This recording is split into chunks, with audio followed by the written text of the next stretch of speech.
Assalamualaikum warahmatullahi wabarakatuh. Perkenalkan nama saya Muhammad Ilmu Mukjizat. Saya mahasiswa Fakultas Hukum Universitas Surya Kencana Cianjur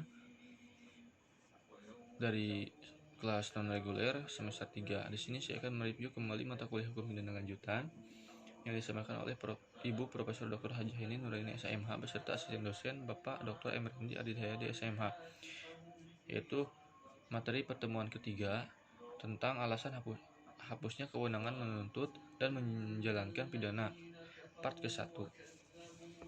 Alasan hapusnya kewenangan penuntut yang pertama, tidak adanya pengaduan pada delik aduan atau klek delik. Yang kedua, nebis one idem pasal 76 KUHP. Yang ketiga, matinya terdakwa pasal 77 KUHP. Yang keempat, kadaluarsa pasal 78 KUHP. Yang kelima, penyelesaian di luar beracara atau abdoning buren proses pasal 82. Dan yang terakhir, adanya abolisi dan amnesti diatur di luar KUHP. Yang pertama, tidak adanya pengaduan pada delik aduan. Dalam buku 1 KUHP tidak ada pengaturan khusus tentang delik aduan, melainkan diatur dalam buku 2 KUHP tentang kejahatan. Sedangkan dalam buku 3 tidak dikenal adanya delik aduan. Macam-macam delik aduan. Yang pertama, delik aduan mutlak atau absolut adalah suatu delik atau tindak pidana yang karena sifatnya sendiri dari kejahatan, maka hanya dengan pengadilannya baru dapat dituntut. Yang diadukan perbuatannya saja, contoh kasus perzinahan yang dilakukan oleh orang yang sudah menikah. Yang kedua, delik aduan relatif adalah delik aduan yang tidak bergantung pada sifat kejahatan, melainkan pada hubungan antara si pelaku dengan kejahatan itu atau pembantu dan orang yang dikena kejahatan itu, atau yang diadukan orangnya saja. Contoh kasus pencurian terhadap harta orang tuanya. Keistimewaan atau khusus delik aduan absolut. Yang pertama, dalam delik aduan absolut yang diadukan adalah peristiwa hukumnya. Yang kedua, dalam delik aduan absolut pengaduannya tidak dapat dipisah-pisahkan atau absolutan, artinya dengan adanya pengaduan beserta berlaku untuk semua pelaku kejahatan walaupun tidak disebut satu persatu. Oleh karena itu, dalam delik aduan yang absolut, pengaduan mutlak harus ada, sebab tanpa pengaduan pelaku dan peserta lainnya tidak dapat dituntut. Keistimewaan delik aduan relatif. Yang pertama, dalam delik aduan relatif yang diadukan adalah orang yang disangka telah melakukan tindak pidana. Yang kedua, dalam delik aduan relatif pengaduannya dapat dipisah atau spilbar, artinya pelaku atau peserta kejahatan tidak dapat dituntut apabila tidak disebutkan. Jadi yang disebutkan saja yang menjadi pelaku tindak pidana. Siapakah yang berhak mengadu? Berdasarkan pasal 72 dan pasal 73 KUHP dapat disebutkan bahwa yang berhak mengadu adalah orang atau mereka yang terkena kejahatan.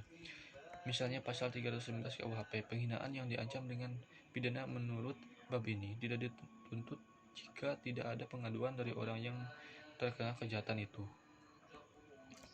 Pasal 322 ayat 2 tentang pembuka rahasia yang berbunyi, jika kejahatan dilakukan terhadap seorang tertentu, maka perbuatan itu hanya dapat dituntut atas pengaduan orang itu. Tenggang waktu pengaduan, sejak saat orang yang berhak mengadu mengetahui adanya kejahatan. Hal ini berlaku baik untuk delik aduan absolut maupun relatif.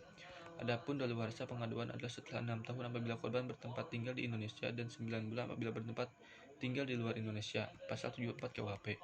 Menarik kembali pengaduan. Berdasarkan pasal 75 KUHP, penarikan dapat dicabut 3 bulan setelah pengaduan diajukan. Tetapi jika tidak berhak mengadu meninggal, maka pengaduan tidak dapat dicabut kembali. Tetapi khusus untuk delik aduan absolut, penarikan pengaduan tidak terikat waktu 3 bulan, melainkan selama waktu pemeriksaan dan sidang pengadilan.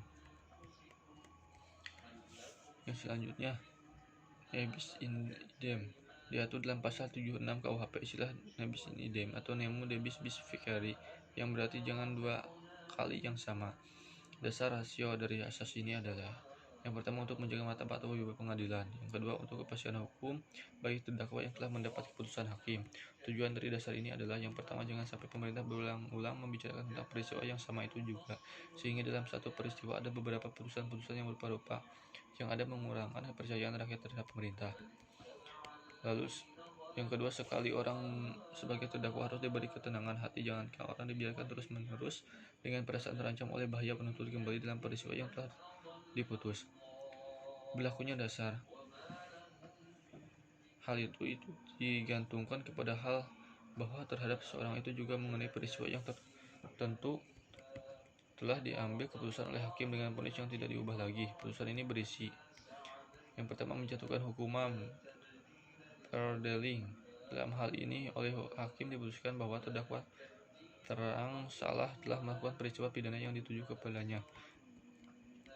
Selanjutnya, pembebasan dari penuntutan hukum. Dalam hal ini adalah hakim memutuskan bahwa peristiwa yang dituduh kepada terdakwa itu dibuktikan dengan cukup terang, akan tetapi peristiwa itu ternyata bukan peristiwa pidana atau terdakwanya tidak dapat dihukum karena tidak dapat dipertanggungjawabkan atas perbuatannya itu.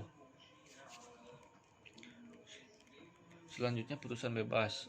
Putusan ini berarti bahwa kesalahan terdakwa atau peristiwa yang dituduh kepadanya tidak cukup buktinya. Syarat-syarat me bis in idem. Yang pertama, asal putusan hakim yang mempunyai kekuasaan hukum tetap. Yang kedua, putusan yang dijatuhkan berlaku untuk orang yang sama. Yang ketiga, perbuatan yang dituduh kedua kali adalah sama dengan yang pernah diputus. Selanjutnya, matinya terdakwa. Pasal 77 KUHP. Kewenangan menuntut pidana menjadi hapus dengan matinya terdakwa. Hal ini disyaratkan karena subjek hukum pidana hanyalah orang, sehingga yang dapat mempertanggungjawabkan suatu perbuatan yang berupa tindak pidana hanyalah pelaku tindak pidana tersebut. Dalam pasal ini terletak satu prinsip, bahwa penuntut hukum itu harus ditujukan kepada diri pribadi orang. Jika orang yang dituduh telah melakukan peristiwa pidana itu meninggal dunia, maka tuntutan atas peristiwa itu habis sampai demikian saja.